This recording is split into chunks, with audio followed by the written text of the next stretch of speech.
Hey guys, welcome to the Blue Collar Business Podcast, where we discuss the realest, rawest, most relevant stories and strategies behind building every corner of a blue collar business. I'm your host, Cy Kirby, and I want to help you in what it took me, trial and error, and a whole lot of money to learn. The information that no one in this industry is willing to share. Whether you're under that shade tree or have your hard hat on, let's expand your toolbox. Guys, welcome back to another episode of the Blue Collar Business Podcast. I told you this year we were raising the bar guest-wise. I'm very passionate about this individual's share his passion with him. He was an inspiration for me, and it is such a surreal moment to have him here sitting on the show with you guys. This is a marketing episode. This is the we want to learn how to tell a story and understand why the importance and how easy it is to get started.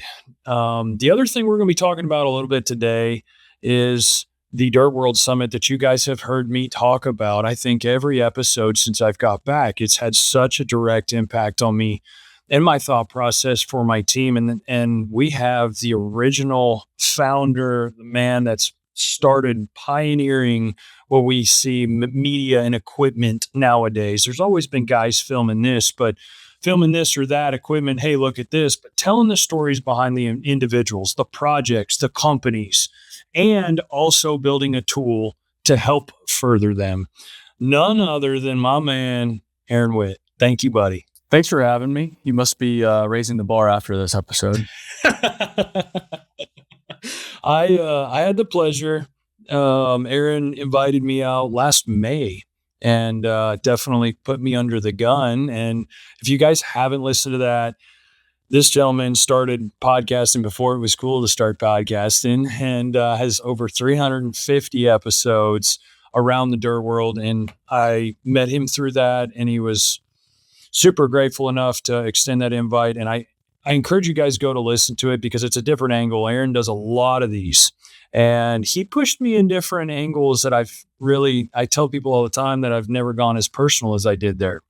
But man, if you wouldn't mind giving a quick little backstory for the folks that live under a rock and don't know what you are and what you guys are about. But if you, and then we'll kind of roll from there. Sweet. Yeah, I didn't grow up blue collar, but fell into construction when I was 18, trying to figure out what to do with my life. Got a job as a laborer on a pipe crew, Phoenix, Arizona. Fell in love with construction equipment, moving dirt, laying pipe, pouring concrete. So at that point, knew that was it. I just needed to figure out where to go from there. I asked the owner of the company for some career advice. He said, go to engineering school, and while you do, go work as many places as you can to just figure out what's for you. That's exactly what I did. Worked for 5 different civil construction companies, ended up in road construction in Texas. I was going to save up, buy a backhoe or finance a skid steer and become a contractor one day, because how hard can it be? Fortunately, I dodged that bullet. Yes. Only one of us has dodged that one. But I ended up then going to a software company unexpectedly to help start inspiring the next generation. And that's when I started to get into storytelling. I saw at that point the opportunity that was storytelling in the dirt world, the opportunity to attract the next generation, develop the next generation.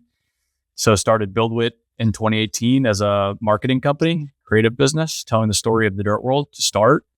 We have since sold that business and morphed into a training and development software called Build, Witt, Improve, and then a leadership development conference called the Area Dirt World Summit, which is the primary business. And then what I do specifically is I spend most of my time running around the world, running around the United States and then worldwide, visiting construction mining sites, sharing what I see on the internet, on Instagram and Facebook and LinkedIn and YouTube, and doing the podcast to get the word out about the industry and to celebrate the industry and to attract and develop that next generation, like I said. And hopefully, eventually, we create some change in our industry that is so desperately needed.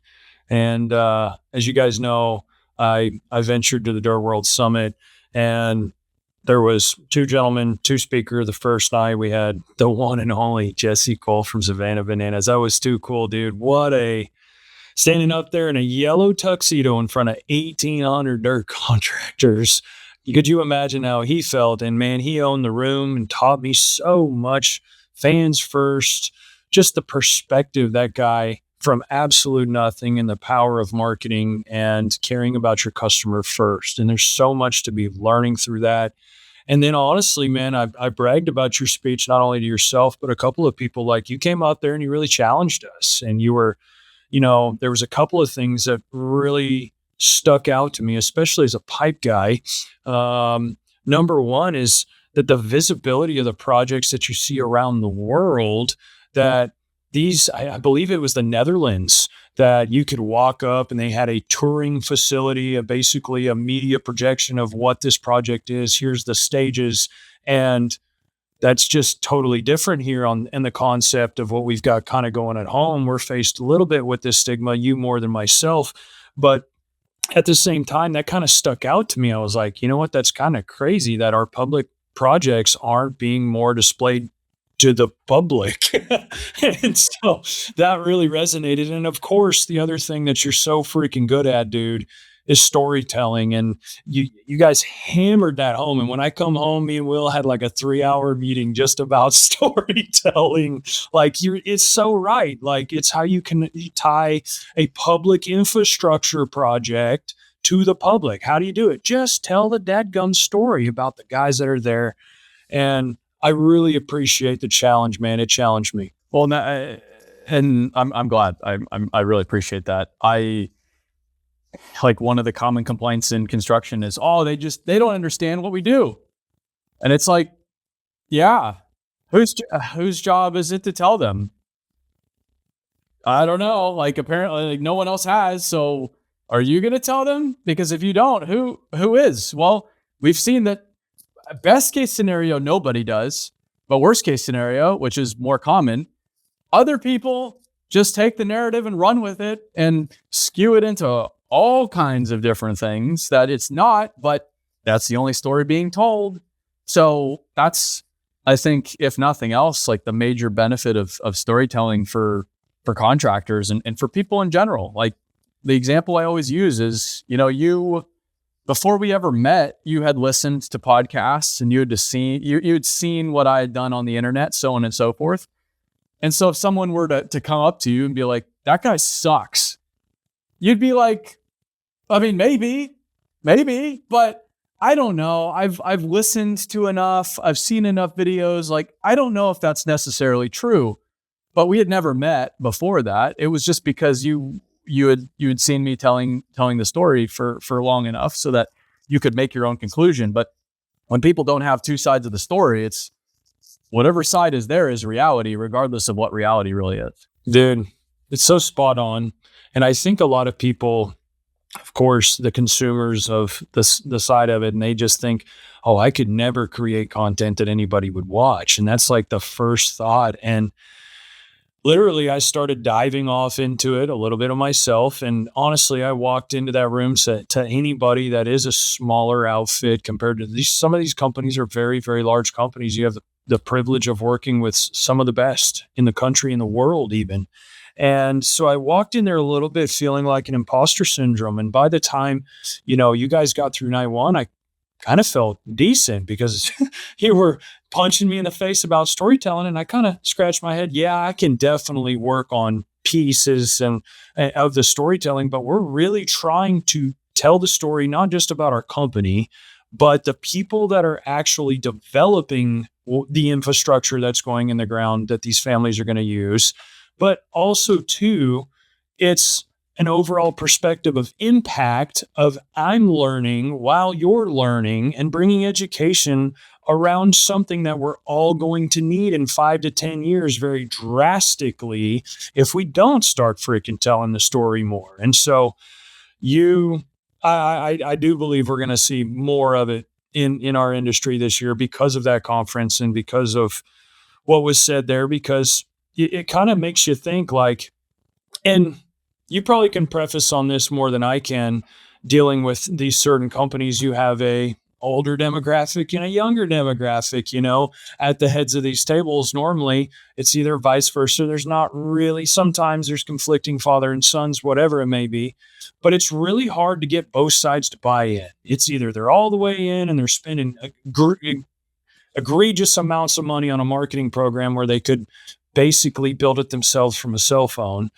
or people that just hate us, like think we're podcasters and we should be content creators and we shouldn't have any type of marketing out there. Oh, you're giving away our secrets. No, man, it's education. And if we don't start telling the struggles and mistakes, especially from my angle, from the actual business contractor side of things, and help these guys be better freaking tradesmen, I'm screwed. And if there's not resources out there, video content marketplaces like Build Witt, where from porta potty etiquette to how we deal with a certain scenario is all the way there to encompass for any company. But the buy-in is what I think we're struggling with. You know what I mean? Yeah. But honestly, I don't care anymore. And I made a mistake. Turning 30 was probably the most impactful birthday I've had to date. It was like the first time where you're bookending a decade. And like when you're turning 20, you're like, who cares? I'm not 21 yet, so I still can't have a beer. This sucks. I can't wait till next year. And then when you're 21, you're not really starting a decade, so on and so forth. So 30 was interesting because it was like the first time I bookended a decade of my life. And, a mistake I made for a long time was assuming that I knew the one answer, and assuming and preaching that there's this one solution. That's storytelling online. It's not the one solution. I, on an annual basis, will generate about 1 billion views online, which is extraordinary. I never intended it this way. I still forget about it all the time. And then I look at the numbers, I'm like, wow. But, and it is impactful. The stuff we're doing online, it does really matter. Like even yesterday, I got a drawing from some 6-year-old from a dad that sent it in, but hey, my son loves your videos, and here's the truck with you that he drew, and it's now on the wall of our office. So there's real impact. And I hear from all the time people, I got into the industry after seeing some of your stuff, or I was about to leave the industry and then got a job with this company instead, and now I love it again. Or, wow, I didn't know what my dad or mom does. This is great. So the online stuff is great because it does create a lot of broad exposure. But it's not the only thing. And I, maybe 2 months ago, I spoke in North Dakota, and there's a guy, Glenn Baranko. I talked about him in my talk at the Area Dirt World Summit. He actually was on stage for a little bit as well. He, pretty good sized civil construction business. And I have a lot of respect for him because just a few years ago, he was another civil construction company, and he's been on this extraordinary journey for the past 3 years that is focused on getting better as a business and doing things better. And he took responsibility. So he found out that I was coming to speak, and he said, hey, there's this local Bismarck State College, and they have this heavy equipment program. Could you stop by before you speak and talk to the kids? And I said, absolutely. Yes. And I assumed he was just going to pass me off, and that was that. But he texted me that morning. He says, hey, I'll meet you there. And I was like, wow. And Bismarck's not close to Dickinson. Like this is hours away from where he's at. And we show up at this yard, and there's some like used equipment there that these kids are learning on. They're borrowing this piece of land. There's dirt piles, this and that, and there's like a dump truck and a skid steer and a backhoe and a blade, one of everything. And we walk into this temporary office building, and it ends up being like 4 or 5 kids. It's not this giant classroom. It's like 4 or 5 kids, and they're all between probably like 18 and 25, maybe. So they're not kids, like they're not that much younger than me. And we were there for an hour talking to these kids just about everything. And I walked out of that building And I was just so impressed with Glenn because he wasn't there to recruit them. He wasn't there to serve his business. He was just there to preach the gospel that is the dirt world. And I really respected that. And you would think that I would leave that being like, well, that was kind of a waste of time. I'm over here generating 1 billion views a year. That's a much better use of my time. But I left instead thinking like, that's how we build the next generation. It's just one kid at a time. It's just one handshake at a time. It's just one question at a time. And so until everybody is doing that, until everybody is telling the story, we're not going to create meaningful change. And there's not one right way to tell the damn story. You can do it on social media. Good for you. Congratulations. You can do it within your business. You can do it by becoming a better speaker within your company, better communicator. You can do it at the dinner table. You can do it by going to a local school. There's a bunch of different ways to do it, but just do it. We need everybody to do it. So that's now the tune I'm singing is like, I don't care how you tell the story of the dirt world. And there isn't one right way. This is the way I've chosen. This is the path that I've been put on. I am serving in the way that I should be. You don't have to go dance on TikTok to tell the story of the dirt world. You just have to talk about the dirt world every chance you get and tell that story. Starting, again, first at the dinner table. Like, does your family really understand what you do? Does your family really understand the importance of infrastructure? Does your family really understand how a road's built? And maybe they don't care, but do they understand? And so that's what I've been thinking a lot about is, sure, there's some great digital tools out there, like a LinkedIn, for example, is just a weapon. But if you don't want to do that, great, don't do that. But you better talk about it in some capacity consistently, because we need everybody doing that if we're gonna make this next generation the best yet. Literally, dude. Thank you, Glenn, very much, brother, for pouring into those 4 or 5 or however many kids. I just recently myself had 45 high schoolers. There's a program I've actually had locally here, workforce program. They got a motor grader, 308, dozer, handful of stuff through CAT with Trimble on it. Went down, spent some time with them, but I actually brought them to my job site. And you said one thing best, one question at a time.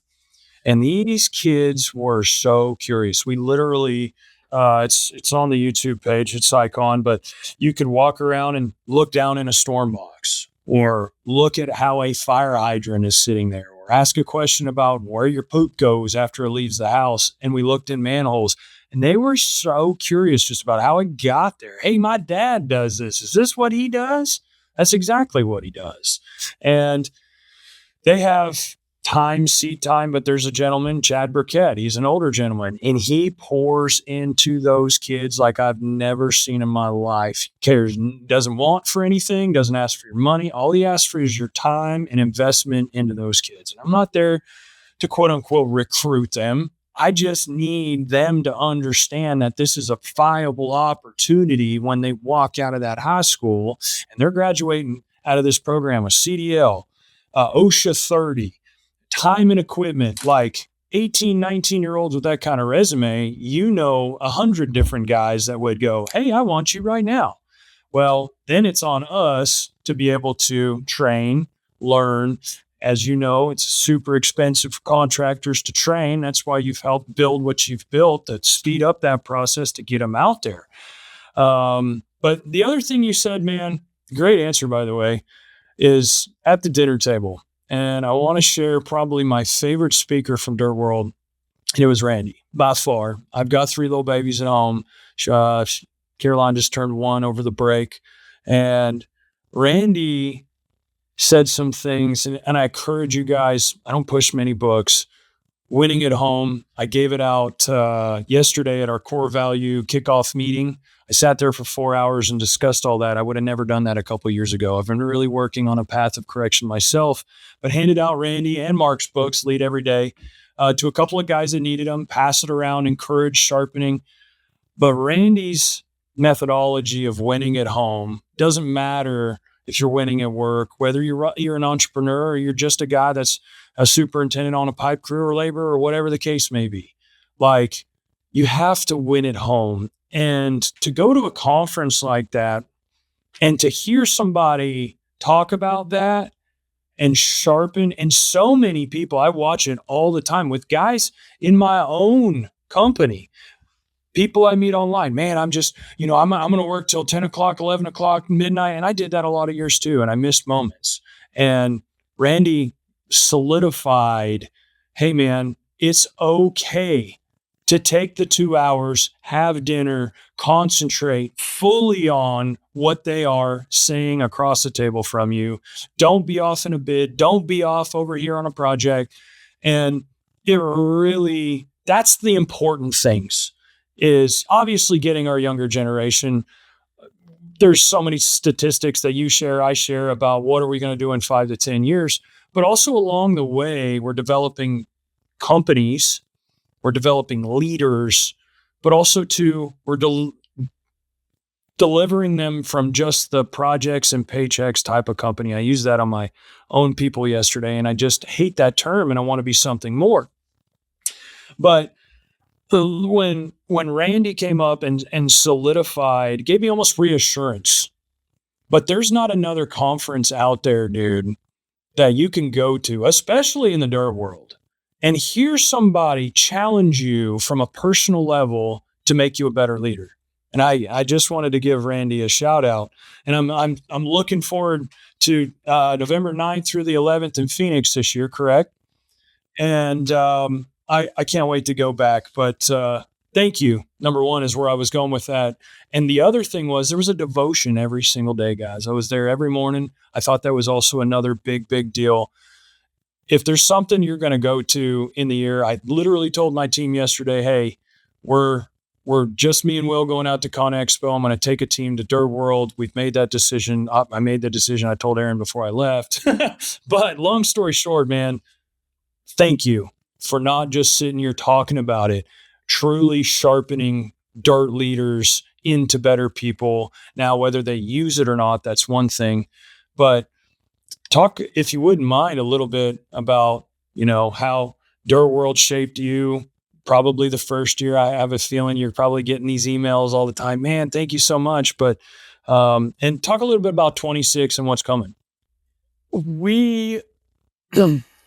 It's been a really weird, since 2018, been a really weird path. I think a lot of people have this misconception that, even just in life, it's like, well, you have everything planned out and then you go execute the plan.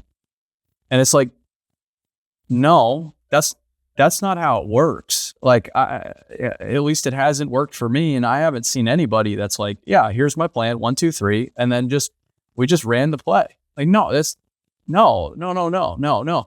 Like you start to pull at a thread. If you're trying to do something new, like the problem, I guess even in business, like people think it's like, well, this is just how to do business. You do it X, Y, Z. It's like, no, there's different kinds of business. There's different tiers, and it's this huge, it's like you shot birdshot at a wall, and each one of those is a different business on the different part of the spectrum. And it depends what you're doing and where you're at. We're in the realm of trying to do something that's not been done, which you can't plan it because you don't know what it is. You have to find it by doing, which is maddening at times, which wastes a lot of money at times, which hurts people at times, which means a lot of egg on the face and failure. But that's the process. That's why most people don't do it, because it sucks. You're walking around in a dark room just trying to feel for monsters, and they know where you are. You're the only one with your damn eyes closed. And so that's where we've been. We started with storytelling. We've grown into software, but there was just this gaping hole in the industry that was an event dedicated to the number one problem, which is developing leaders and people. Everybody was saying people are number one, but there wasn't an event 100% dedicated to that. And when it came up in conversation years ago, I was actually the one that was like, no, dude, because we just come off a few years of getting our asses whooped. I'm like, we don't need to do another thing. We don't need to pull another rabbit out of the hat. Like I'm good. I'm tired, man. Fortunately, I was outvoted. Thank God. We have much smarter leaders than me. And we put the first year together within maybe 9 months. It was really quick, but fortunately we got lucky because venues were easy to come by post-COVID, which was awesome. Speakers were easy to come by post-COVID. Everybody wanted to go to an event post-COVID. So there we were. We just kind of walked into the first year, but the whole thesis was we're going to make this 100% about how to make every individual, every leader here better, because that's how we make the dirt world better. That's how we build the next generation. It starts with these individual leaders. And we've iterated upon that every year. So this year will be the 4th time we've done it.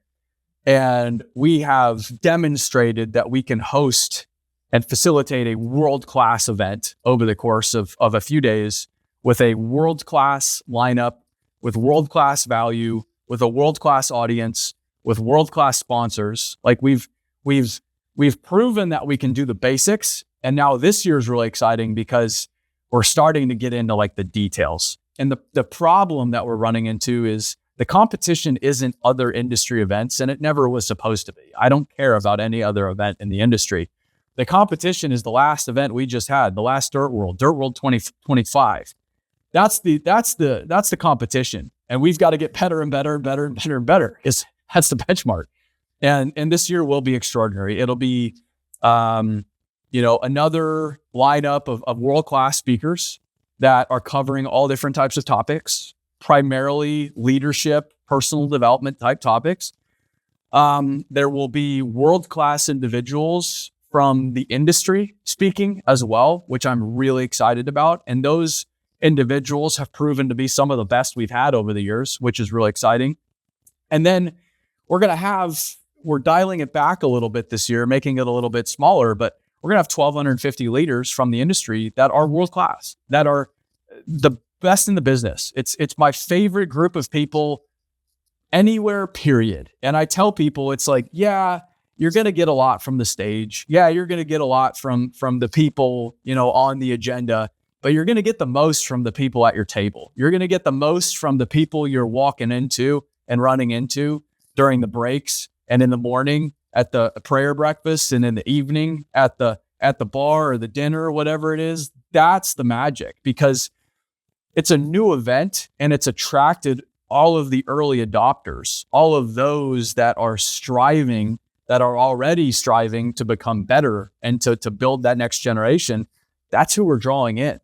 And so when people ask like, well, do you just have to make it bigger and bigger? If your goal is to really impact the industry, you just have to keep making it bigger. Like, no, we don't actually. We just need to feed the hungriest, and they're going to go out and they're going to become so much better that they're going to whoop everybody else, and they're going to force the rest of the market to catch up with them. And that's how you change the overall marketplace. We only need the best 1,250. And we've already sold 80% of those tickets in 6 weeks for this upcoming event. And most of those companies are companies that have been at the previous events. Like, again, like I said, I don't care. I'm not spending time with the companies that haven't come anymore. I don't need to. We already know who we got to target. If you don't get it at this point, I don't care. I'm just going to go feed those that are hungriest, those that have been along the ride since year 1, year 2, year 3. And funny enough, I've only focused on those individuals. And again, we've sold 80% of the tickets in 6 weeks. Go figure. And we're going to sell 100% by Q1. And the event's not until November. So if that doesn't illustrate the value we're creating, I don't know what does. But it's been like anything else. It's been a lot of work. It's been a great team. Everybody gives me the credit. It's like, dude, I don't deserve an ounce of the credit because I'm not the one executing here. We've got a brilliant team making it happen. We've got a brilliant team interfacing with the industry on a daily basis, building our brand. And after a few years, I think it's started to really pay off. Yeah, I think your competition is last year. There's no doubt about it. There's nothing else. I've been at this 10 years. I've been to a lot of different types of events and conferences and conventions and all the things. Nothing has personally sharpened or excited me leaving it. And everything you just said is true and more. The other big thing you said, yeah, you are going to get a lot out of the speakers that I'm talking about, and if you pay attention and hone in. But the amount of people that I met, networking at the event was mind blowing, and they knew of me, and that was kind of freaking crazy for me because I'd never been at an event where people, oh, dude, you've got that podcast, oh, you got that YouTube, yeah, I know exactly, and I'm like, really? Okay, you know who? Okay, cool. And what's your name, sir? Oh, I've got 250 employees up here. Blah, blah, blah, blah. And I'm like, we're starting our YouTube channel as well. And I'm like, dude, these are my freaking people. Like, I'm not crazy to anybody when I'm like, yeah, I put on YouTube about commercial construction and talk about pipe and infrastructure and how it feeds families. And they're like, dude, we have been wanting to start for so long. We've been following Aaron's stuff. That's why we're here, trying to learn more about that, of course. But you do that, man. What is it? And they were just so eager and hungry for information. And myself included, standing there listening to somebody that I was wanting information out of. I was just like, man, you're just 2 tables away from me. You got all my answers. And yeah, to whatever I was talking about. But just some of the breaks and the handshake, coffee cup conversations in between the tables. There was so much value from people all over the world, country, etc. But I am for sure excited to be out there and just to watch it grow even more and watch the people, not just grow, the right people. I completely agree. I'm actually doing a little bit of that myself, as you know. Tim Grover, I've got to say, I've said it probably on every episode, but he talked to us dirt contractors and he said, hey, first thing you guys do is you grub. You got to take the bad out. If you want to build an actual foundation to something that's going to be solid and last for a lifetime, in our brains, they were like, oh, well, yeah, that's the first thing you do. But the metaphor of it is if you don't get every ounce of it out, you always have a soft place before your foundation can get built. Sometimes you got to cut a little extra. And sometimes you got to eat that cost, but sometimes it works, not just sometimes, it all the time works. If you remove all the bad, bring in the good. But the last thing he said, dude, was removal always causes disruption. And I think a lot of people, another thing you said earlier is a lot of people don't want to deal with the hard. It sucks. And going through those moments are a little bit shameful, especially as you're the owner and you're putting yourself there for your teams to, hey, I don't think we need to do this anymore. And they're looking at you like, why? We've been doing it for 5 years, whatever. Well, yeah, but it's not profitable. Look here. And honestly, it's just a big pain and waste of time for estimation to keep this thing busy. And so I've gone through a little bit of that over the last year, but man, he gave me such reassurance. And every single time you remove something, there's always a disruption. And that's just so elementary sounding. But if you brace and you prepare and you plan for it, man, 60 days from there, you're already further along than you thought you'd be, Yeah, and you have to kind of rewire yourself to like look for the disruption and almost like savor the disruption. Everybody's trying to avoid it because it's painful, and everybody's wired, well, I avoid pain, but it's like, no, I again, anybody doing anything significant actually goes head first into the pain because they know that's where it's all happening. Like I've thought a lot about this. Mental health, for example, it's now starting to be talked about, which is good. Not a lot of change has actually happened, unfortunately. And I think that's because, there's kind of two approaches. I, as an executive of a construction company, can issue some kind of statement along the lines of, and I'm making this up, but it's pretty similar to probably most of the statements you'll see in Mental Health Week or Suicide Awareness Week, or whatever it is, along the lines of like, we mental health is number one, or people are our most important asset, and you have to seek out the resources to help you, and we've got to talk about it. We've got to talk about it. And that's approach number one. So I would have this canned answer, or I've seen a lot of like bigger executives read off teleprompter, this and that, of something like that. It's like, okay, at least they're doing something, I guess. I don't know. Second, though, me getting up in front of our people and saying, in 2019, late 2018, early 2019, my girlfriend broke up with me, which, that's a story as old as time, of course. And it really wasn't that big of a deal. But it triggered this horrendous anxiety. And it was the first time I'd actually had anxiety. Before this, I thought anxiety was like, take a deep breath, take a chill pill. Just do some breathing exercises and you're going to be good to go.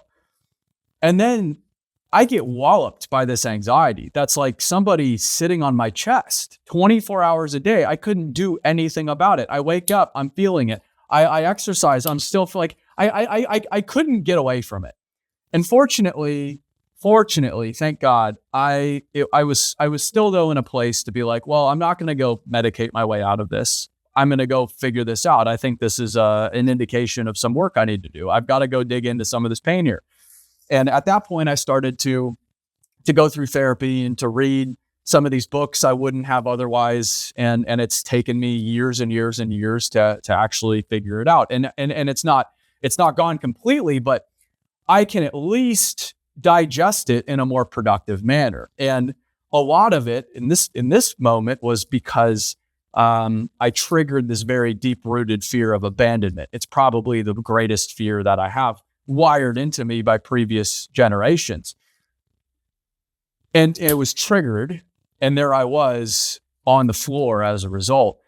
And so in telling this story, it's not that I have everything figured out. It's not that my mental state is all good to go. I've done the work. I'm good. I'm happy now. No more anxiety. It's that I can understand, at least in a small way, somebody struggling. I've been there in a small way myself.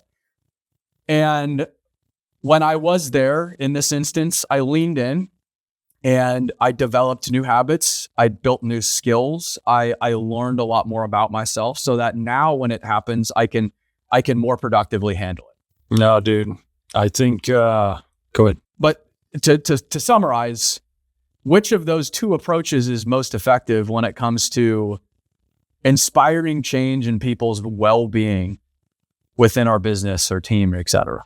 Being a friction fighter, as Jesse Cole would say, and literally heading towards the problems. And no, dude, I'm literally been living it for the last 18, 24 months, my dude. And I've had to sit there in front of my teams and go, man, this is a problem. And they're all looking at me, well, you're the freaking problem. You keep letting it happen. And I'm like, oh, that is me. Oh, okay. Well, let's do something about it. Give me some suggestions. Let's figure this out. But a lot of people, man, I have, through the media stuff, I've met some of these companies that have been in business for 20 and 30 years and still don't operate off an Excel sheet, like some crazy mind-blowing things. And I'm sitting here, in 10 years, harping on myself for every little small thing about you don't have right, you don't have this right, you don't have that right. But heading to the problems, and it's funny, again, in my meeting yesterday, I was stressed about this meeting. That's why it's so on the forefront of my mind. But it was important. It's my people. It's the most important thing I can be doing. But I explained to them processes and procedures. You guys have felt this so hard. I've talked about it on this show plenty this year. But how do we know when we need one?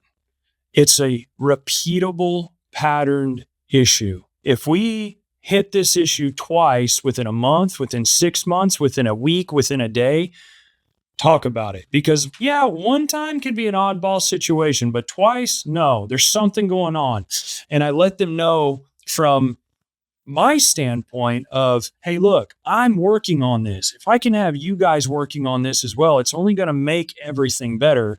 But sitting there talking about all the problems sucks. when you're sitting there putting yourself on full freaking display for them to take shots at. But you know what? You learn so much in those moments. I was on the phone just before this podcast. I swear to God, I've learned more in 2 years than I've learned in 35.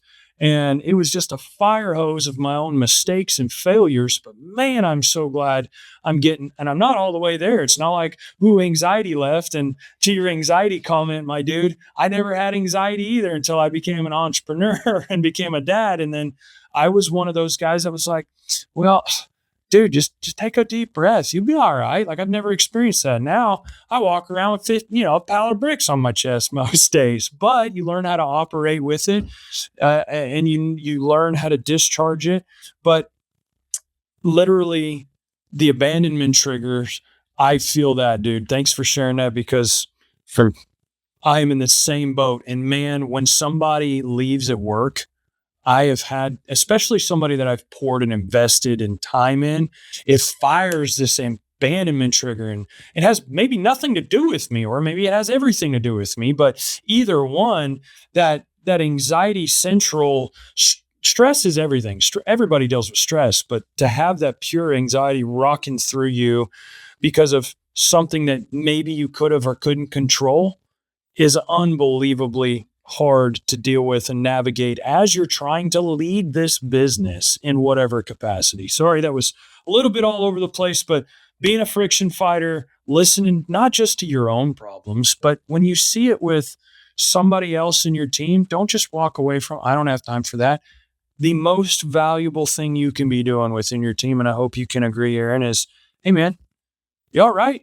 It's like the third day you've been staring at the floor. There's something all right. I care. I'll take 5 minutes. I'll take 5 hours. I don't care. You're important.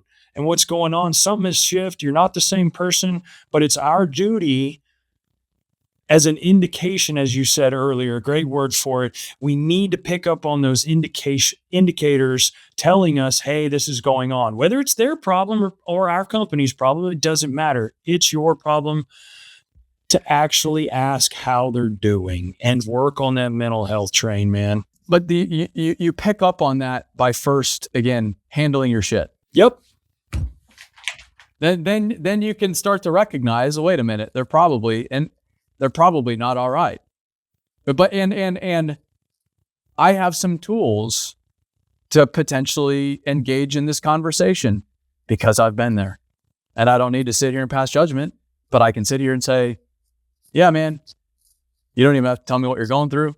I think you're going through something. And if you are, maybe I'm wrong, but if you are, just, I've been there too. And it's amazing when you go first, what you get. It's amazing. Like I had a newsletter today. It was a good one too, by the way. Thank you. It was about what I learned last year, some lessons learned. And I try to be vulnerable in my writing and podcasts, etc. LinkedIn as well.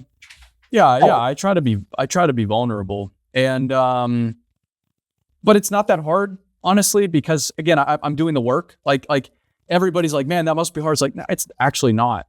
Because by the time I'm talking about it, I'm so far past it. Like I've processed it so much at that point. But somebody calls me that I haven't talked to in years, dude. And he just tells me all about this situation in his world. I just let him talk. And I appreciated him telling me, really, genuinely. And it was just this like moment of human connection I wouldn't have had otherwise if it weren't for me going first. And it's really cool. Like it's really cool. And those are the calls and the conversations that I have that remind me, like, wait a minute, we're all in this together. We're all just trying to figure this out, man. None of us have it. None of us has it figured out. Go figure. And it just reminds you, yeah, it's just like we're all just people here. And this is pretty cool. But again, it all stems back to, and this is why I just threw out my presentation that I gave at Dirt World and started over. I have a totally different presentation now, speech, hour long, because I was focused on companies. And it's like, that's wrong. I was trying to use companies to protect people's feelings, so on and so forth. It's like, no, man, it's whoever's in the mirror. That's where it starts and that's where it ends. And if we want the industry to be better, we have to be better. And if we want the future to be better, we have to be better. So that's where it begins and ends. And this isn't a novel concept. I am not the first person to figure this one out. And I've read like 1,000 books on this that have said exactly that. And it's taken me this long to figure it out. So go figure. But that's where it begins and ends. No, I agree. And if you don't follow Aaron on LinkedIn, again, you're probably under a rock. I believe he's got a few 100,000 followers, but you are extremely vulnerable. Challenges me. I use LinkedIn for the same tool, and you said it earlier in the show. It is a freaking weapon if you use it correctly, and especially from the storytelling writing apparatus. And you do such a great job. But there was a photo of all the books that you had read last year, and I don't have a stack yet. But man, I was a horrible reader, and I mean, I didn't care. I don't want to read something. It's like, well, you're just screwing yourself, and to the point of, if we're not going to get better as individuals, as leaders, how are we expecting anybody else to? And I picked up my first book. I did 1.5 books last year. Okay, I'm halfway through. I was trying to get to 2. I did not meet my goal, but this year I will. And I did winning at home. I got halfway through. So shout out to Mr. Randy. But you're right, dude. Iron sharpens iron. And if you can't sharpen anybody if you're not sharp yourself, and that's emotionally, that's mentally, that's, of course, physically, but you have to be willing to take upon or set aside and discipline yourself differently if you want change. Nothing changes if nothing changes. That's not a new concept either. But reading those books, man, you gave a great list the other day. That has changed me in more ways than I could possibly describe to people. And I am not a reader. And I don't believe you started out being a reader either, correct? Not really. I mean, I was like, I'm not really a bookworm. I love reading now, love it. But in school, I hated it because I was reading the nonsense that was assigned, like most people. But I reading is one of those things as a leader. It's like, you have to. Yeah. Like there's not a single very impressive person that I know that doesn't read and doesn't think and doesn't know how to communicate effectively. It's just not there. And I mean, my mind would just be a pile of mush if I didn't read every day. And my point with those posts once a year, I don't set out January 1, I'm going to read these 15 books. I think that's silly. I don't think that works. My system is I read 10 pages every day. That's it. And then at the end of the year, you have this pile of books that's like, wow, look at that. All it is 10 pages a day. It's really simple. Anybody can do that. Is that James Clear habit forming book? He has a whole book on it called Atomic Habits. Yeah, that building habits. I built it through Andy Frisella and the Live Hard program that he put together years ago now. And that was when I was reading, but I wasn't consistent. And that was when I just started to get just 10 pages, non-negotiable. It's just, again, and doing stuff every day is so much easier. Like I talk about working out as well. Working out every day is so much easier than 5 days a week because I don't have to decide if I'm going to work out today. There's no decision. There's no wrestling with it. It's just, I have to read today. When am I going to read? When am I going to write? When am I going to read the Bible now? As I did that every day last year. We'll continue to do it probably every day for the rest of my life now. When am I going to exercise today? Like, that's a much simpler program than trying to figure out like, oh man, Tuesday's pretty busy or this and that, or like, it's raining today. I don't really want to work out. And then you get busy and then it like starts to slip this and that. No, when it's non-negotiable, it's incredible how you'll just shift your life and the world around what needs to happen. And I, again, if I'm not squared away, I can't help anyone else get squared away. I can't lead a business effectively. I can't communicate effectively. I can't do what I need to do in this world. And so I better prioritize me. And if that's selfish, I don't care. Like, that's what I have to do. And it's, for me, it's once it becomes non-negotiable, it's honestly easy. Like, people are like, man, that must be tough. It's like, it's not tough. It's really simple. It's, how do you work out every day? You just work out every day. Like, it's, and I don't know. Like, I don't know how else to explain it. Like, once it just becomes normal, again, your whole world starts to just move around it. Yeah. And disciplines and time managements, and there's so many books on that as well. But I want to throw you up a little softball for all the small blue collar guys out here. And I have a feeling it'll probably stay along the same lines as the previous answer. But what's one simple but super powerful piece of advice you'd give for improving their marketing and storytelling today? Without an agency or spending like big money through marketing, what can they be working on themselves? Like, the single best thing, and I didn't figure this out. Actually, Keaton Turner, he was the one doing it before I was with Turner Mining Group. But it was before Turner Mining Group. He was doing it with TCI before he had started his company. It's just share on LinkedIn every day. Again, that's it. And people are like, well, what do I share about? And it's like, that's the point. It's a skill. And so if I'm going to go start playing piano right now, I'm going to be terrible. How do I get any better? By being terrible and by practicing every day.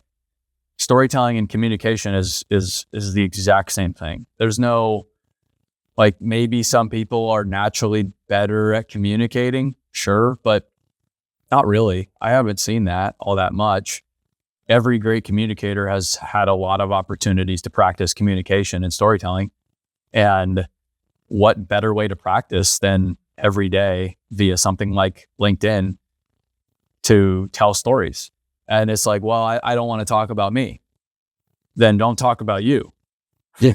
Like, okay, you have a business with 20 people. Well, there's 20 different people you can talk about. How many projects are you doing? Well, there's all those projects you can talk about.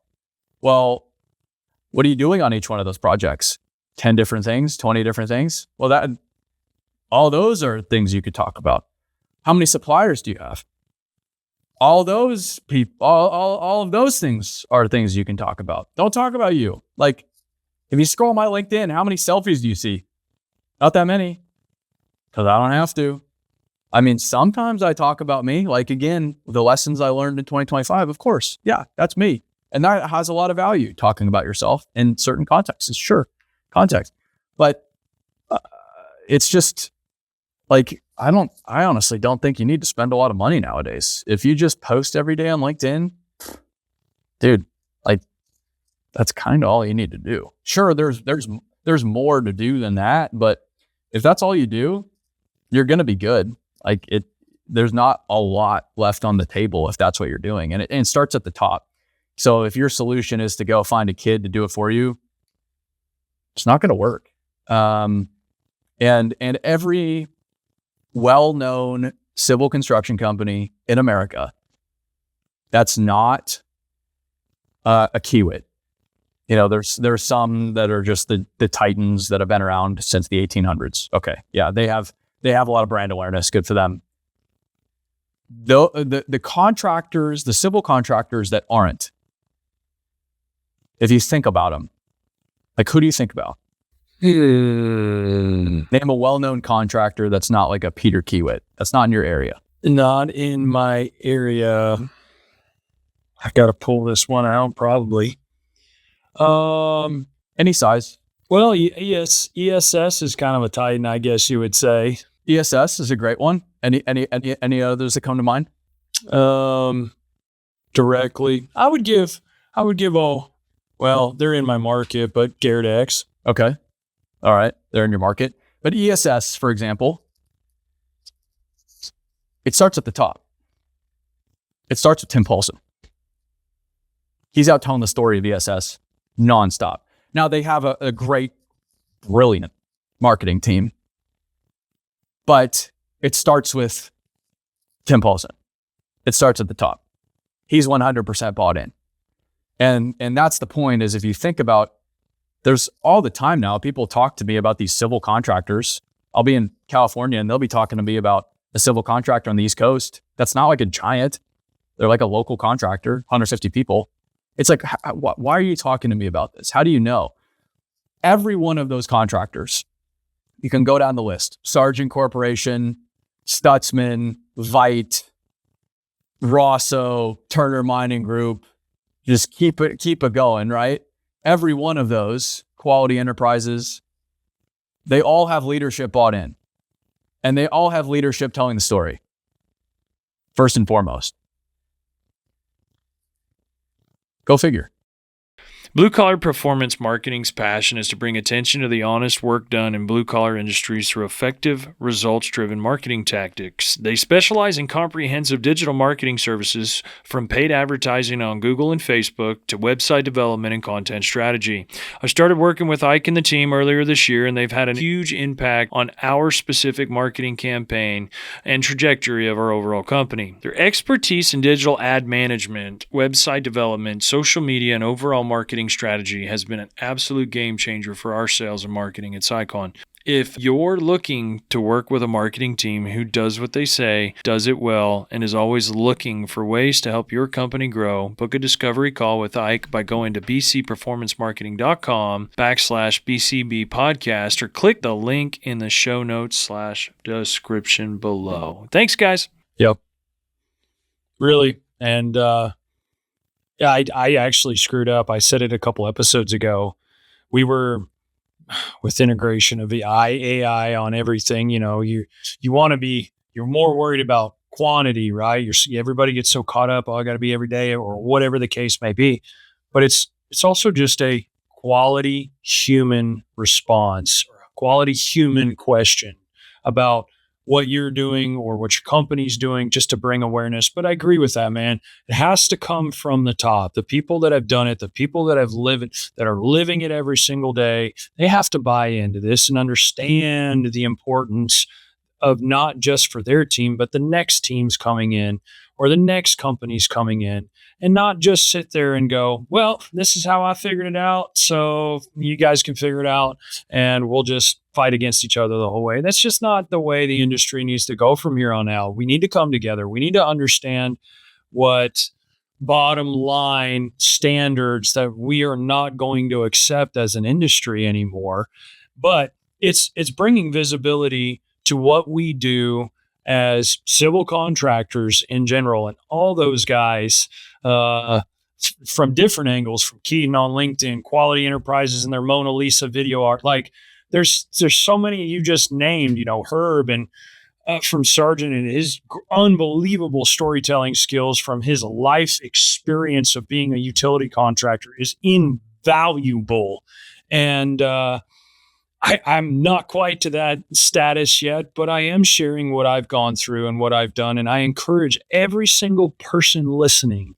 The reason you're listening today is because I told Will, yes, let's do a podcast and let's do this. And here I am with a guy that inspired me from the get-go, talking about key points today to help you guys.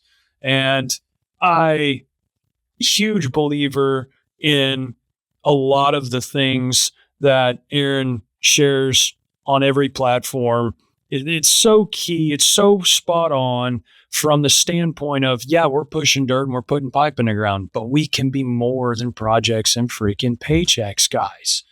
And leadership, that starts with you guys. That's not just from a tell your story standpoint, but that's, hey, let's update our company core values because our people freaking deserve it. Hey, that's take them out to eat on a lunch on a hot August day because they freaking deserve it and they've been on production. Just be willing to do different and just be different. Don't just take the exception of, oh, well, this is how my dad did it, or this is how so-and-so does it. We want to be like them. No, dude, different. I get it. Different is being different, but different is cool. It is. And those 1,250 people that you were talking about, I am all in, because those are the people that are going to be industry leaders, that are going to drive change in an industry that is already freaking living in archaic times. And if we want to attract this new generation that we keep speaking about every week, we've got to change. We've got to work on ourselves. And but no, I encourage you guys go check out the Dirt World Summit, because this is really not, obviously was on a very strong focused path. But when I went to that, I drove away from 5 hours from Dallas just with clarity, thinking about this and what Tim said and what Randy said, and with not just for at work guys, but at home too. And so, number one, man, I always ask everybody on this show, and I'll get you wrapped up here, boss man, but what's the takeaway for the blue collar worker who's just sick and tired of being stuck in the mud? Could be mentally, could be emotionally, could be physically. And you've named a few today, but most specifically. I struggle a little bit with this. I'm not a blue collar worker. I spent time in the field, but I never want to be the guy sitting here on the internet telling blue collar workers how to do what they do better. But for anybody, it's just like, what's one thing you can start to improve upon today? Like, I'm not a big believer in New Year's resolutions. I don't believe in waiting. If you know you need to do something, like, I do need to be a little bit healthier, or I do need to spend a little bit more time at home. Or when I am at home, I can put my phone away. Or, reading. Yeah, I could do some reading. Or, man, I'm not telling my story. I could do that. Or, I haven't really been telling the story in my community. I can do that. Like, it's just what's one thing you can focus on to do better, make yourself better. If we all do, I always say this when I'm speaking, if we all do just one thing to get better, to make ourselves better, how much change do you create in the world? It's unbelievable. So that's where I would start. That's where I've started, and it's served me really well. Can't thank you enough, buddy, truly, for jumping on here for a podcast with me. It's been a long time coming. I think we're 70 episodes in. I'm trying to catch you, and one day I might, but just trying to keep it going 1 week at a time. And it was amazing to have you on to start and kick off 2026. I have a feeling we'll see each other multiple times this year throughout the year, but I can't thank you enough for your time, your inspiration, your valued input, different perspective that you bring to our industry, and willing to push the box in any parameter, man. I think we all can say thank you. And seriously, guys, go check out Build Witt. You want to drop some links, actually? Sorry. Yeah, our company is Build Witt, BUILDWITT. Event is dirtworld.com. And then I'm just Aaron Witt on any social platform. Pretty easy to find. I encourage you guys to go read his daily LinkedIn stuff. It will help you in more ways than one, and he's edgy. So I appreciate that. All right, brother. Till next time, you guys be safe out there. If you've enjoyed this episode, be sure to give it a like, share it with the fellers, check out our website to send us any questions and comments about your experience in the blue collar business. Who do you want to hear from? Send them our way, and we'll do our best to answer any questions you may have. Till next time, guys.